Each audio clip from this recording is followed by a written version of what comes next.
және В. Өскеменде соғыстың символы бар киімдер сатылып жатыр. Шығыс Қазақстан облысының орталығы Өскемен қаласындағы Мир одежды дүкенінде елімізде Z және В деген тыйым салынған белгілер бар киімдер сатылған. Бұл туралы Фейсбукте тұтынушылар порталы KZ парақшасында Қайрат Қасымов есімді азамат хабарлады.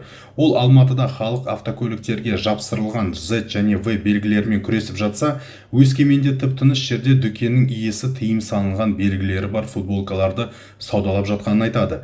Менің айтарға сөзім жоқ. Бұл әріптер ғана емес, бұл соғыстың символы, бұл басқа елге шабуылдың символы. Осыны халық түсіне ме, түсінбей ме, сол үшін жауапкершілікке тартылатынын біле ме, білмей ме дейді ол. Оның айтуынша, Ресейде Z және В белгілерін насихаттамаса түрмеге тоғытылады, ал мемлекеттік думаның депутаттары балалары интернетке кіру үшін VPN-ді пайдаланса, олардың ата-аналарын жауапқа тартып түрмеге қамауды ұсынып отыр. Көрші елде соғысты насихаттаса, біздің елде оған тыйым салынса, неге біз соғыстың символына айналған Z және В белгілерін рұқсат береміз дейді ол.